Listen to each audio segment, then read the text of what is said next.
జనసేన జై జనసేన జై జనసేన జై జనసేన వర్ధిల్లాలి పవన్ కళ్యాణ్ గారి నాయకత్వం వర్ధిల్లాలి వర్ధిల్లాలి పవన్ కళ్యాణ్ గారి నాయకత్వం వర్ధిల్లాలి మురళి మురళి మురళి పొత్తు అంతే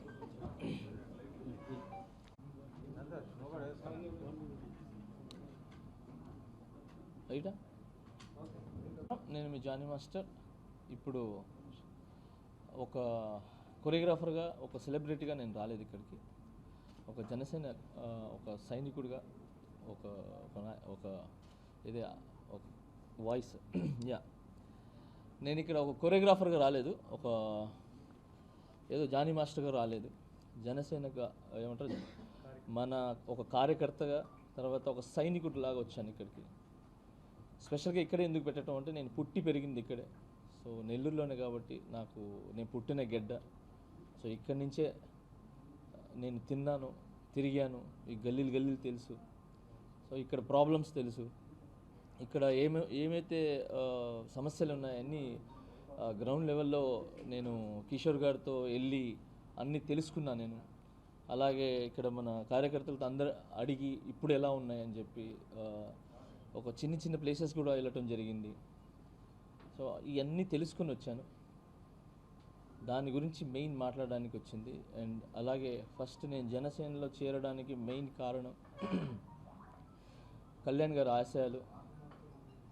సామాజిక న్యాయం అనేది ఆయనకి ఇప్పటి నుంచి కాదు ఎప్పటి నుంచో ఉంది సో దాని గురించి నేను ఆ ఆశయాల్ని ఆయన చెప్పిన మాటల్ని ఆయన వెనకాలండి ఆయనకి తోడ్పడుతూ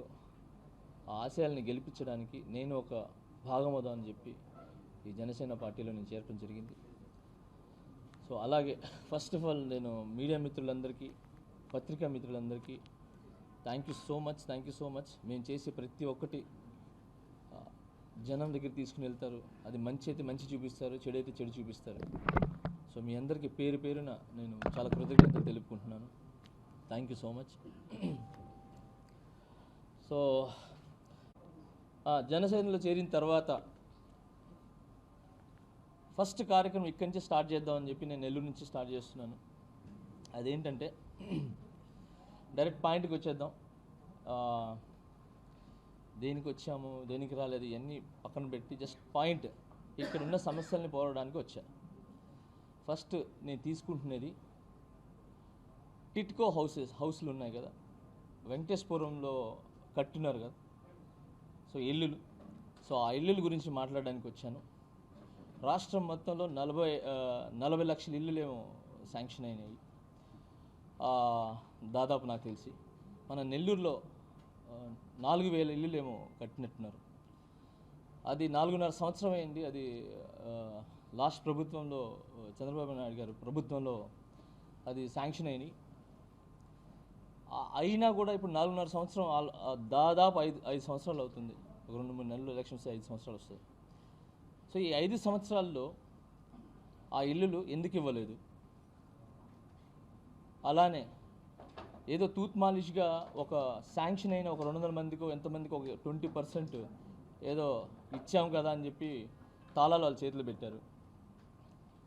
మిగతా దానికి అర్హులైన ప్రతి మెంబర్స్కి ఇల్లు ఇవ్వకపోవడంతో ఫోన్ చేసి ఈఎంఐ కట్టారా ఎప్పుడు కడతారు అని చెప్పి జరగటం జరిగింది అడుగుతున్నారు ఈ 4.5 సంవత్సరం రెంట్ కట్టాలన్నా పని దొరకాలన్నా రెంట్ కట్టాలన్నా చాలా ఇబ్బంది నాకు తెలిసి భూమి మీద బతికే ప్రతి ఒక్కడికి ఒకటే ఒక కళ ఉంటుంది సొంత ఇల్లు ఒక ఇంట్లో చేరటం అనేది సో అలాంటి ఇల్లు కళని చూపించి శాంక్షన్ అయినా కూడా ఈరోజు వరకు ఇవ్వకపోవటం అనేది చాలా చాలా బాధాకరమైన విషయం సో ఆ విషయానికి చెప్తున్నాను ఇప్పుడు ఈ ప్రభుత్వం శాంక్షన్ అయిన తర్వాత కూడా 4.5 సంవత్సరం నుంచి ఆల్మోస్ట్ దాదాపు 5 సంవత్సరాలు ఇవ్వలేదో ఆ రెంట్లతో సహా ఈ ప్రభుత్వం ఇవ్వాల్సిందిగా కోరుకుంటూ అలానే ఆ ఇల్లు శాంక్షన్ అయ్యేంత వరకు నేను ధర్నా చేయాలని రేపు 10వ తేదీ ఒక 1000 మందిని తీసుకొని వెళ్ళి మన ఈ హోటల్